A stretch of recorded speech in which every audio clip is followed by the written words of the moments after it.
World war 2 के बाद इस दुनिया के हालात काफी खराब हो चुके हैं। सीन दिखाया जाता है फिलिपीन का, जहां एक सोल्जर दूसरे मरे हुए सोल्जर को खा रहा है। नेक्स्ट सीन में हमें फिलिपीन की ही एक फैमिली से मिलवाया जाता है, जिसमें एक छोटी लड़की टाला इस मूवी की मेन कैरेक्टर है। फैमिली में टाला के मॉम डैड और उसका एक भाई है। जंग की वजह से हालात इनके भी इतने ही खराब है कि खाने को खास इनके पास भी कुछ नहीं है। इस वक्त इनके घर पर एक जापानी आदमी आता है, जिसका मानना है कि टाला के डैड ने जापानी आर्मी का गोल्ड चुराया है, जो इल्जाम टाला के डैड मानने से इनकार कर देते हैं। तो उससे में ये आदमी इन्हें धमकी देकर चाहता है कि तुम्हारे पास सिर्फ 2 दिन का वक्त है।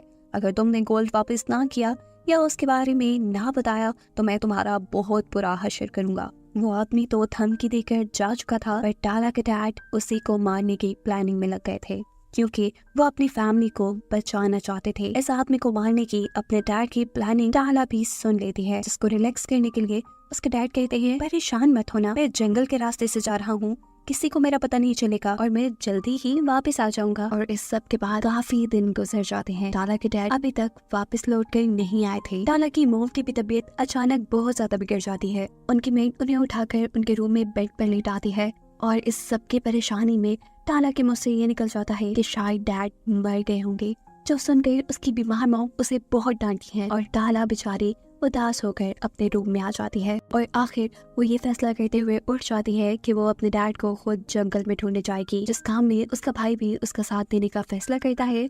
और ये लोग घर से बाहर जाते हुए अपने डैड की गन को भी अपने साथ रख लेते हैं। ये लोग जंगल में पहुंच चुके थे, जहां टाला को एक झोपड़ी नजर आती है। झोपड़ी के अंदर जाने पर उसे प्लेट में रखी एक कैनी मिलती है, जिसे वो जल्दी से उठाकर खा चुकी थी, क्योंकि वो काफी वक्त से भूखी थी। वो अब इसी झोपड़ी में बनी एक कमरे के अंदर जाती है। वहाँ एक लाश पड़ी थी, जिसके ऊपर बहुत से कीड़े बैठे हुए थे, जिसे देखकर वो बहुत ज्यादा डर चुकी थी। डर कर टाला वहाँ से बाहर आ चुकी थी। चलते चलते टाला के भाई को दूर से एक अजीब आवाज सुनाई देती है, जबकि सामने टाला को अपने डैड नजर आ गए थे। वो जब पीछे मुड़कर अपने भाई को देखती है तो पीछे से उसका भाई गायब था। टाला का भाई उस आवाज को सुनते हुए जंगल में एक नदी के पास पहुंचा था, जहां बहुत सी लाशें थी। ये लोग जंग में मारे गए थे। इन्हें देखकर वो बहुत ज्यादा डर जाता है और वापस घर की तरफ चल पड़ता है।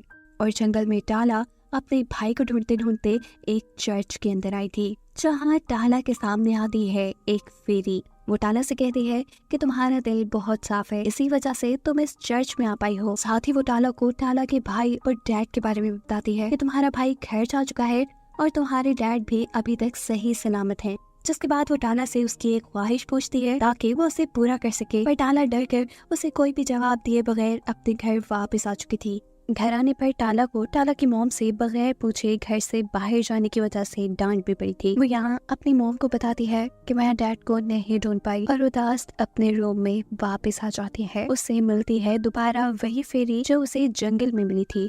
यहाँ फेरी टाला को अपने बारे में बताते हुए कहती है कि मैं सब जानती हूँ, सब जो यहाँ हो रहा है। मैं ये भी जानती हूँ कि तुम्हारे डैड इस वक्त कहाँ हैं और किस मकसद के लिए हैं। तुम्हारे डैड सिर्फ उस जापानी आदमी को मारने के लिए नहीं गए जिन्होंने उन्हें मारने की धमकी दी थी, वो तो बल्कि अपने दुश्मनों से यानी अमेरिका वालों से मदद भी लेने के लिए गए हैं।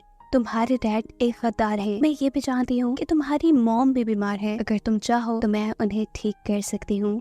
ये कहकर वो टाला को एक जार देती है और वहाँ से गायब हो जाती है। अब सुबह होती है। टाला का भाई बहुत ज्यादा घबराया हुआ परेशान था। वो टाला को बताता है कि मैंने एक बहुत बुरा ख्वाब देखा है कि हम भी जंग में मरने वाले लोगों की तरह मर जाएंगे और कोई हमारी मदद को नहीं आएगा। टाला उसे जल्दी से गले लगाकर कहती है, ऐसा नहीं है, हमारी मदद वो फेरी करेगी। टाला यहाँ उसे फेरी के बारे में सब कुछ बता चुकी थी, जबकि दूसरी तरफ हम उसी जापानी आदमी को टाला के घर के बाहर देखते हैं, जिसने टाला के डैड को धमकी दी थी।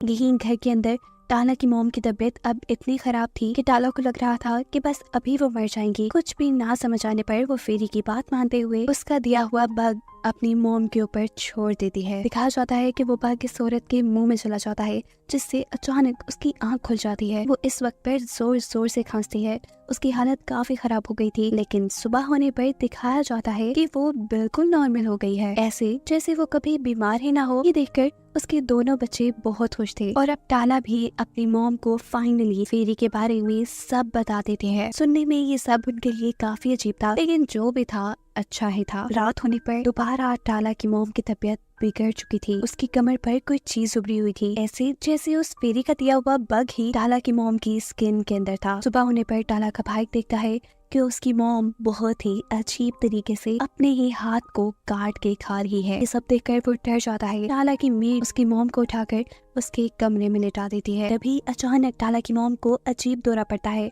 उसकी हालत बिगड़ गई थी। उसकी बॉडी की सारी वेन्स रेड होकर बाहर की तरफ उभर आई थी। साथ ही उसकी जुबान भी अजीब जानवर की तरह बनकर लंबी होकर बाहर की तरफ निकल आती है। उसकी हालत ऐसी थी कि किसी ने उसे पोसेस कर लिया था, उसे अपने काबू में कर लिया था। ये देखकर उसकी मेट भी डर जाती है। फौरन ही उसके रूम से बाहर जाकर वो उसके रूम को लॉक करके चाबी बाइबल के अंदर रख देती है। सीन कट होकर दिखाया जाता है कि टाला एक बहुत बड़ी सी बास्केट लेकर जंगल में आई है उसी फेरी के पास। वो उससे जब खाने के लिए कुछ चीजें मांगती है तो फेरी सामने खाने का एक बहुत बड़ा टेबल सजा देती है और टाला से कहती है कि तुम जितना लेना चाहो इसमें से ले सकते हो। इतने दिन बाद खाना देखकर टाला भी खाने पे टूट पड़ी थी। वो बहुत सारा खाना अपनी बास्केट में डालकर जैसे ही घर आती है तो उसका भाई गुस्से में उसे बताता है कि मॉम की हालत बहुत खराब हो गई है, वो बहुत अजीबोगरीब हरकतें कर रही हैं और ये सब सिर्फ तुम्हारी वजह से हुआ है, तुम्हारी उस फेरी की वजह से हो रहा है। गुस्से में टाला उसे एक थप्पड़ मारती है, पर थोड़ी ही देर में उसे एहसास हो चुका था कि उसका भाई बिल्कुल ठीक कह रहा है। रात में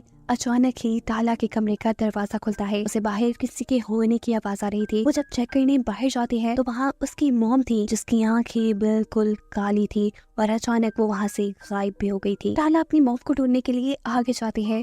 उसे अब अपने घर से बाहर अपने डॉग के चिल्लाने की आवाज आ रही थी। टाला जल्दी से बाहर जाकर देखती है तो वहाँ उसकी मॉम उसी के डॉग को खा रही है। इन्हें देखकर टाला समझ चुकी थी कि उसकी मॉम इंसान नहीं रही बल्कि वो जानवर और इंसानों को खाने वाली एक डीमन बन चुकी है। डर कर टाला अपने घर का दरवाजा बंद कर देती है। सारा शोर सुनकर टाला का भाई और उसकी मेट भी यहाँ आ चुके थे। वो जब दरवाजा खोल के बाहर देखते हैं तो उनकी मॉम बेहोश पड़ी थी और साथ ही जख्मी हालत में एक परिंदा भी पड़ा था जिसको उसकी मॉम ने खाने की कोशिश की थी। ये लोग अब अपनी मॉम को उन्हें उनके कमरे में बंद कर देते हैं। ये दोनों बहन भाई उदास बैठे थे। टाला का भाई रो रहा था और टाला उसे कहती है तुम रो नहीं, मैं सब ठीक कर दूंगी। जबकि इनके घर के बाहर हमें वही फेरी दिख रही है जो टाला के मॉम के शिकार किए हुए परिंदे को खा रही थी और इससे हमें मालूम हुआ कि वो भी एक डिमोनिक फेरी है, यानी एक शैतानी फेरी। वो फेरी अब घर के अंदर आ जाती है और यहाँ टाला उसे कहती है कि तुम बहुत बुरी हो, तुम्हारी ही वजह से ये सब हो रहा है, मैं जानती हूँ। जिस पर वो फेरी कहती है मेरी वजह से कैसे, ये फैसला तो तुम्हारा ही था, मैंने तुम्हारी मॉम को ठीक कर दिया, लेकिन किसी भी ख्वाहिश को पूरा करने के पीछे एक कुर्बानी तो देनी ही पड़ती है और इस कुर्बानी के बदले मैंने तुम्हारी मॉम को एक डीमन यानी शैतान बना दिया। अब वो हमेशा जिंदा तो रहेंगी लेकिन एक शैतान बनकर। ये सब चीजें टाला को पागल कर रही थी। वो फेरी के ऊपर चिल्लाती है और फेरी यहाँ से गायब हो जाती है। सीन कट होकर दिखाया जाता है कि टाला जब बेसमेंट में जाती है तो वहाँ उसकी मेट और वो जापानी आदमी पहले से ही मौजूद था।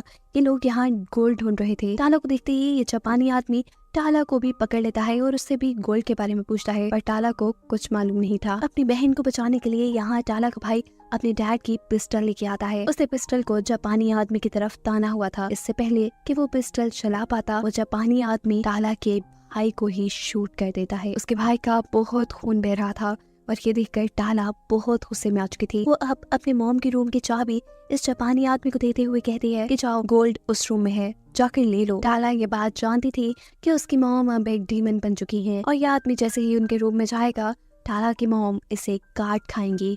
और ये सारी बातें ना जानते हुए वो आदमी टाला की मॉम के रूम की तरफ बढ़ जाता है। इस आदमी के यहाँ से जाते ही टाला की मेड टाला को बताती है कि तुम्हारे डैड कोई अच्छे इंसान नहीं थे, वो एक गद्दार थे, वो हमारे दुश्मनों के साथ यानी अमेरिका के साथ मिले हुए थे और उन्हीं की वजह से यहाँ बेचारे बहुत से बेकसूर लोगों की जान चली गई। ये सुनकर टाला कुछ नहीं बोलती। वो मेड यहाँ से चली जाती है और अब टाला अपने भाई के हाथ से अपने डैड की पिस्टल लेके उनके पीछे पीछे जाने लगती है।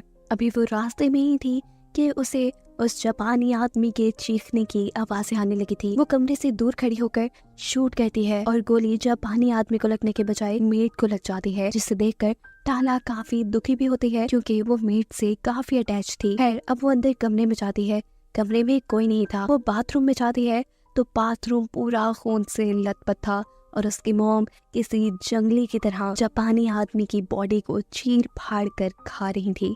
अपनी मॉम की ये हालत देखकर टाला बहुत ही ज्यादा डर चुकी थी, इसीलिए वो अब अपने भाई को उठाकर उसे बचाने के लिए वहाँ से भागते हुए बाहर आ जाती है। वो उसे मदद के लिए कहीं ले जाना चाहती थी, लेकिन बहुत सारा खून बहने की वजह से टाला का भाई भी मर चुका था। टाला दुख में अब भागकर दोबारा जंगल में बनी उसी चर्च में आती है जहाँ उसे पहली मर्तबा फेरी मिली थी। वो फेरी से कहती है कि बस बहुत हो गया, अब ये सब खत्म कर दो। उसकी बात सुनकर फेरी उसे एक गोल्डन मैंगो खाने को देती है। टाला के इनकार करने पर फेरी जोर से चिल्लाती है और यहाँ हम पहली मर्तबा फेरी का असल बूढ़ा और अजीब चेहरा देख पाते हैं। वो इससे भी डरकर भागकर अपने घर वापस आती है तो उसे घर के बाहर अपने भाई की लाश भी नहीं मिली। वहाँ सिर्फ उसके भाई का कटा सर रखा था और जगह ही जगह खून फैला था। वो समझ चुकी थी कि ये काम भी उसकी मॉम का है। अब टाला की मॉम की नजर टाला के ऊपर भी पड़ जाती है। वो उसे खाने के लिए उसकी तरफ बढ़ती है, लेकिन टाला बहुत ज्यादा डर कर अपने आप को एक रूम में लॉक कर लेती है। बाहर से उसकी मॉम जोर जोर से दरवाजा पीट रही थी और डर कर चिल्लाते हुए गुस्से में टाला कहती है,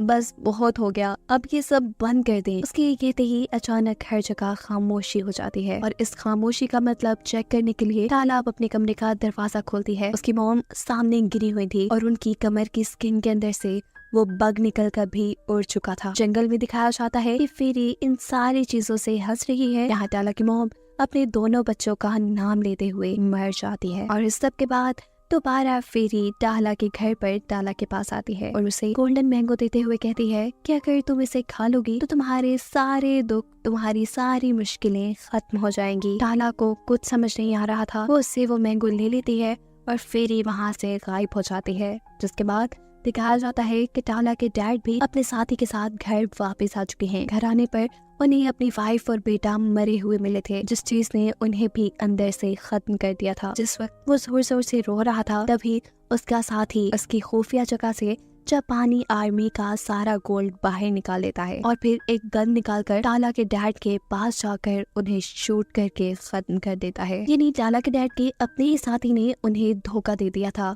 और ये उनके बुरे कामों की सजा थी। टाला ने अपने डैड को भी मरते हुए देख लिया था। वो अब कुछ नहीं कर पा रही थी और ये सब इसलिए हुआ था कि उसने फेरी का दिया हुआ गोल्डन मैंगो नहीं खाया। टाला की फैमिली के सभी लोग मारे जा चुके थे सिवाय टाला के। अब सबसे पहले वो इस फेरी को मारना चाहती थी जिसने उसकी फैमिली का ये हाल किया था और फेरी ने असल में सबको मारने के बाद टाला को सिर्फ इसलिए जिंदा छोड़ दिया क्योंकि उसका दिल बिल्कुल साफ था। ये फेरी थी तो एक डिमोनिक फेरी, यानी काम तो ये बुरे और शैतानी करती थी, लेकिन एक बात जो अच्छी थी वो ये कि ये सिर्फ उसी इंसान को मारती थी जिसके दिल में लालच होती या जो इंसान अंदर से बुरा होता। ये कहानी यहाँ खत्म हो जाती है।